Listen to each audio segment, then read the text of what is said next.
Hey guys, it's Mitch. How's it going? I thought it'd be interesting to take a look today at something from Continuity Comics.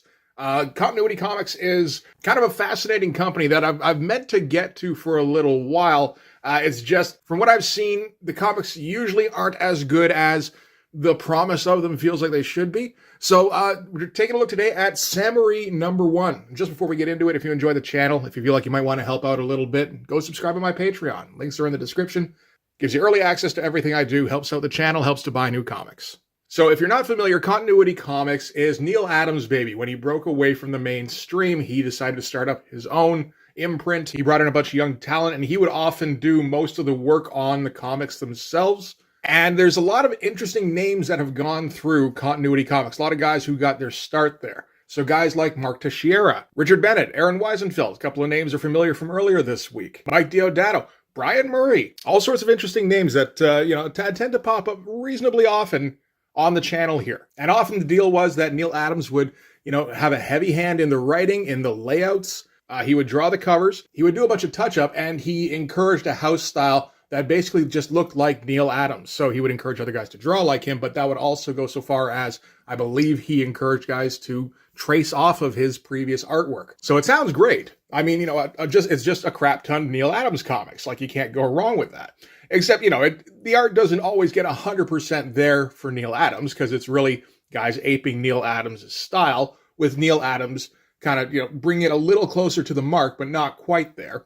And the writing, from what I understand, is usually terrible. That's kind of the big downside. And, I'm the kind of guy who I will look over bad writing if the art is fantastic, but it's usually just, it's very good, and then the writing is so bad that it makes it unenjoyable. But we're not taking a look at one of those house style books today. We're looking at SAMUREE, which is written by Neal Adams, but drawn by Mark Beachum. Mark Beachum is a guy who floated around a lot in the 80s and 90s, would pick up work wherever he can, but he's the kind of guy who can't really stick to a schedule. He works at his own pace. There's a fun story with a Marvel editor who loved Mark Beachum's work, but knew that you couldn't tie him to a book and expect him to produce work on time. So basically, he'd just have a script ready for him, like some one-off issue.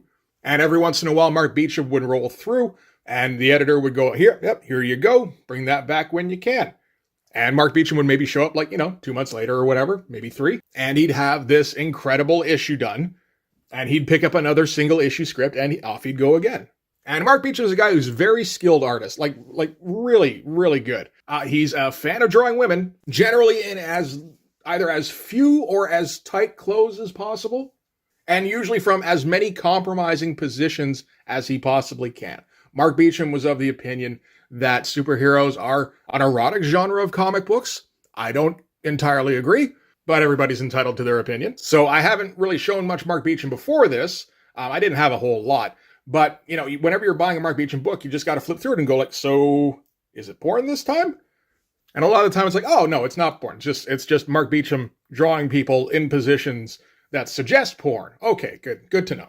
And that's kind of where we're going to be with this. This, like I said, SAMUREE #1. This is the tale of a female ninja. She's not a samurai at all. That'll be a very different story, rolling up in woven armor and stuff. Big, bulky plates, and a giant headdress with the horns going off in every direction. That's a different character. I don't think Mark Beachum would very much enjoy drawing that particular character, because, you can't see her hips. Mark Beachum loves drawing him some hips. So we've got our cover here. We've got our big shot of our leading character, and this is a shot directly from the book, which can work if the moment is impactful or particularly visual. It's kind of. Armor is another character in Continuity Comics. I guess he was established before this, so maybe there's a bit of cachet there. That's the idea. Where Armor's in this book. I should probably pick this up. And we've got Armor saying pretty much word for word her dialogue from the comic, which feels really strange. Where she's like, Armor, sheath your weapon, or I'll be forced to maim you. Which is odd. It's like she was unsure of what she was going to do if he didn't sheath his weapon. And then the word she decided on was maim. It's like, Jesus. Going from 0 to 60 pretty quick there. And Armor's reply is, try it. It's like, oh, dramatic. All right. The shot itself is a good one. Mark Beachum likes to work from models. If you check out Mark Beachum's website, you get a lot of background stuff of models in superhero outfits generally with prominent hip bones. So I'm quite sure that's what happened in this case. He's very good at lighting. His compositions can be very interesting. He likes his rendering, only on very specific areas. So we'll get into that. But yeah, decent cover, not exactly going to knock your socks off, but at least we get a big full-sized image of the main character here. Okay, so as I said, there's no writer credit. Whenever there's not a credit for something, I think you can usually assume, oh, that's Neil Adams. Pencils, Mark Beachum. Inks, Ian Akin and Brian Garvey, although I get a little bit of the impression that there's more finishes going on here. And color by Liz Berube. I'm not familiar. I'm not very fond of the color in this book. There's some definite, Valiant feels going on here. From that studio mentality where you're getting that communal art experience, down to the, we'll use any kind of coloring we can find in the building, essentially. I believe this is before Brian Murray jumped on board. I'm sure he showed them all a thing or two. So we're going to start off with an 80s montage. This was made in 1987. So we've got our 80s aerobic singlet. We've got our leg warmers. Do we have wristbands? No wristbands, no headband. Oof. Going minimalist. All right. And so the character Samuree, she's practicing, she's working out. And we get to see, how Mark Beachum can kind of stretch his compositions a little bit. A lot of overlapping panels, a lot of overlapping figures. Going pretty dynamic. Going a little heavy on the shadow in some areas, which is interesting. Again, I imagine, probably largely based off of models. Probably largely posed. But pretty good. I mean, it's a splash opening. That's always nice. And Samuree, finishes up her workout. She's got her, I guess, mentor, who's kind of overseeing all this, although he's not paying very close attention, which is probably a good thing because they do mention here that she's 16, which is a little creepy. There's not any romance stuff that's going to be going on in this comic, but Mark Beachum, again, he's going to focus on the figure. He doesn't really care how old the character's supposed to be. I'm supposed to draw a good-looking woman, so I'm going to do that based on, I assume, my of-age models. And the character Samuree, I'm not sure exactly what her deal is. This is her first appearance, as far as I can tell. And we get the idea that she doesn't read English very well. She speaks as though her words are being translated from another language that doesn't work quite the same way. We don't know why, and it's not explained over the course of the story at all. So, I don't know, maybe we're supposed to be intrigued. Okay, so her mentor is checking out the newspaper, and he's reading about some hijack that went awry at the New York Natural History Museum. And some captives were taken, and they named them here. Jacques Glenat, Dr. Harold O'Hara Miller, and Tom Savini. And it is Tom Savini. We're going to see Tom Savini in this comic for some reason. And from there, we're going to cut to, I think this is later in the same gym, where another group of guys, these are kind of super powered, they're all teenagers, all around that 16, 17 kind of age, it feels like. They're all kids, which is not particularly weird in itself. I mean, that's X-Men, right? But I don't know, there's just a weird feeling behind it. So we've got Megalith, who has his own comic. We've got the Silver Streak, and I guess we've got Armor. One of these is Silver Streak, one of them's Armor anyway. And these are the Revengers. They're going to get revenge. Do you want some revenge? And they're also reading about this terrorist hostage situation in, I assume, today's newspaper, which means these are events that happened yesterday, but this is going to be the content of the comic where they go to the Natural History Museum and break up this hostage situation. So I guess it just kept them for a couple of days or something. I mean, that can happen. And as we can see, Mark Beachum is not going to waste an opportunity to get an ass shot on any given page if he can. We're going to see a lot more of that. So from there, we're going to cut to the Natural History Museum. We've got some guards who are on their way to where the hostages are being held, it seems like, but they're making a lot of noise. And it is kind of like they've just discovered the hostage situation. So we're not thinking that part through very much.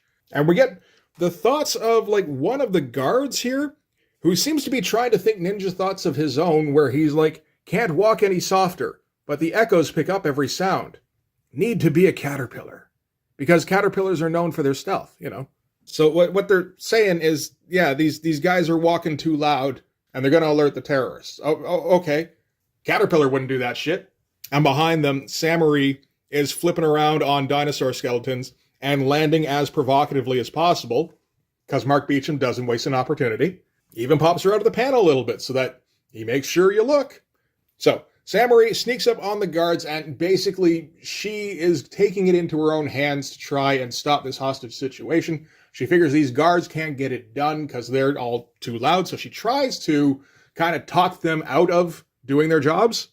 Only it's 1987, so every dude who's in a security guard situation has to be super macho. So Samuree's like, I am equipped to battle here, let me precede you. And the guard here is like, equipment we got, kid, and know-how. And know-how? Probably and know-how. Now, wiggle your cute little buns out of here, or my equipment is going to put a hole in your equipment. This is dialogue. So basically, yeah, these guys were trying to save some hostages as macho-ly as possible, and some scantily clad underage girl approached him, offering to do his job for him. As you know, like you'd like to forget that bit, but they do kind of lead off with that she's 16, so it does kind of linger.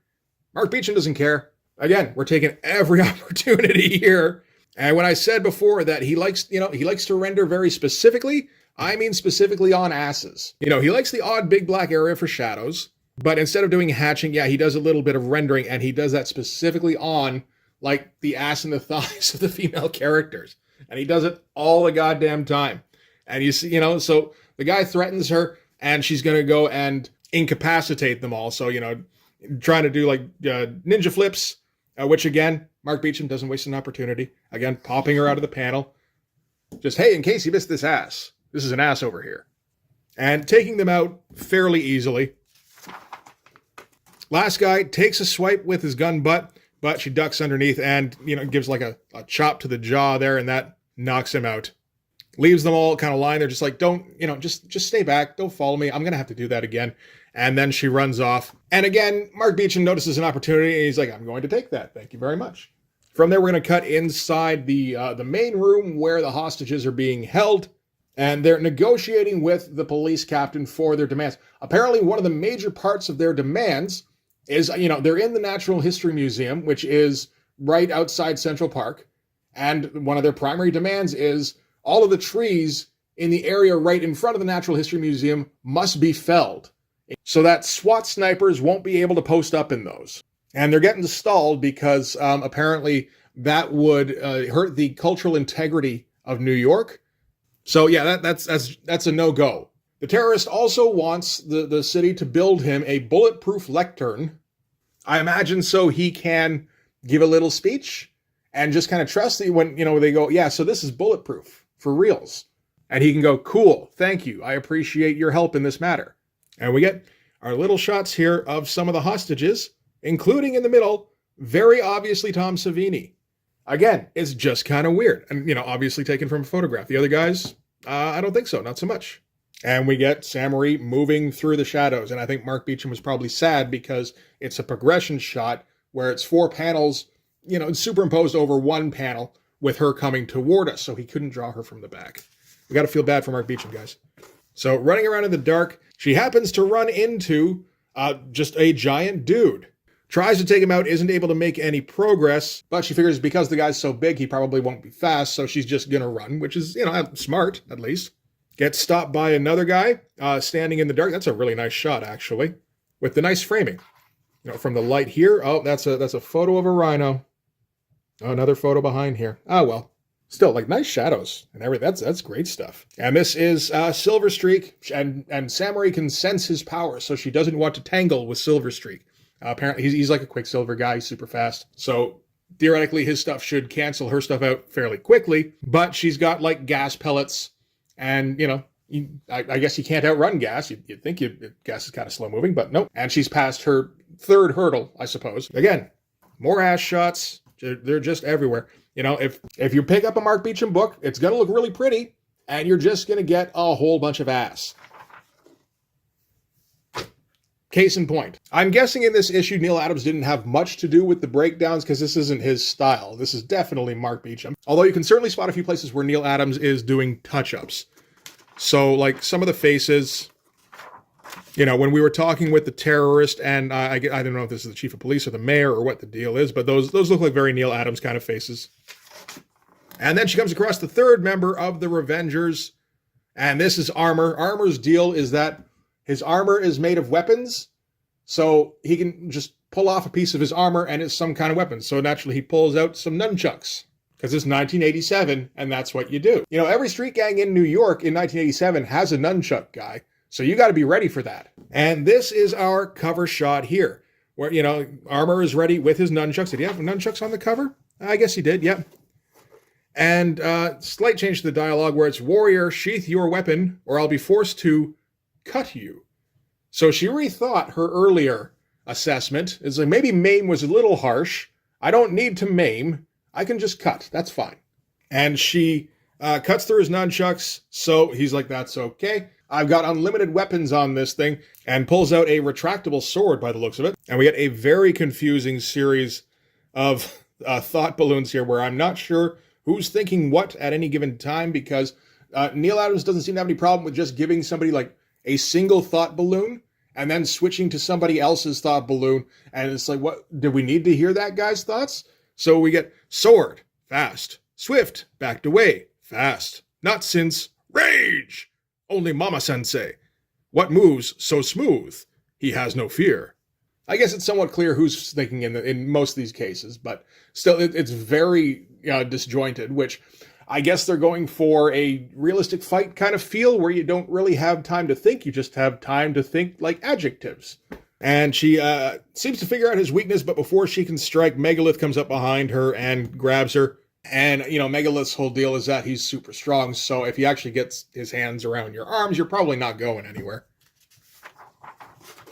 So we're going to have us a sit down where we're going to discuss motivations. Samuree is here because she has to save somebody that she owes a debt to, and only she can save him. I don't know exactly who that is. I don't think it's really mentioned. It's a bit more clear with Silver Streak, who's apparently adopted, but it turns out that his father is one of the hostages. So, okay, well, maybe he's trying to reconnect. Fair enough, you know. And his Revenger buddies decided to come along with him. So they call a truce for the moment, and the Revengers are going to go in there no matter what. Samuree can't stop them, but it, you know, saying goes in reverse. Like, Silver Streak's like, hey guys, it only makes sense to take her with us. And Megalith is like, well, yeah, it only makes sense because if we don't, she'll go anyway. Which is, you know, I don't mind that line, actually. And they say, what do we call you? And she says, call me Daryl. So now we know our hero's name is Daryl. I mean, this is in the days when Daryl Hannah's getting popular, so I assume that's what that's about. So the Revengers and Samuree sneak up on the rest of the guards who are trying to get into position to try and do something about the terrorists, and they incapacitate them all. So they're not exactly painting themselves as being on the right side, at least at the beginning. And we're going to start things off with some planning with our heroes, where they figure out the situation, figure out where the groups of terrorists are. There's some mixed in with the hostages. And they're going to have to go, okay, so, you know, you guys go over here, you guys go over here. But before they can do anything, they get snuck up on by the captain of the guards. I think he's the only one of the guards left. And he, you know, trains his weapon on these guys in the crazy costumes. And they immediately, you know, just Armor plugs the barrel with his finger, and then Megalith bends up the barrel, and they tell him, hey, we took out all your buddies, so it's actually just you. So we're going to do this. If you want to join in with us, that's cool. We could use your help. So the plan going forward is that Megalith and Silver Streak will cause a distraction because they're too noisy anyway to do covert shit. And then Armor and Samuree are going to sneak in amongst the hostages and take out all of the terrorists that are in there. Get these shots of the big room here. I don't know if this is what the interior of the Natural History Museum looked like in 1987. To me, it looks like the Science Center in Toronto, which is odd because I haven't seen that in like 35 years. That is what it looks like to me, though. So, okay, Armor and Samuree are going to jump up onto this giant model whale that's hung up over the main room there. And, you know, they're going to get ready for a death from above. Meanwhile, Megalith just leaps over the rail and goes diving into the groups of the terrorists. You know, fun poses going on. You know, good-looking figures.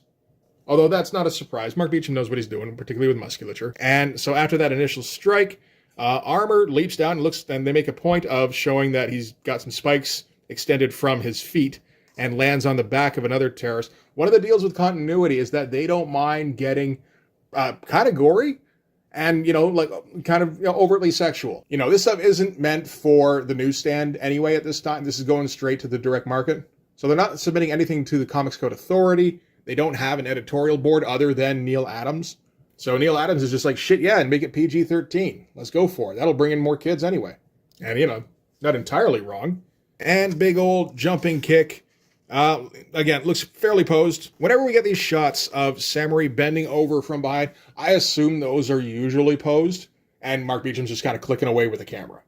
Silver Streak jumps in among a couple of terrorists here and does something to... He seems to have some kind of power blasty thing in addition to super speed. So, that's a good mix.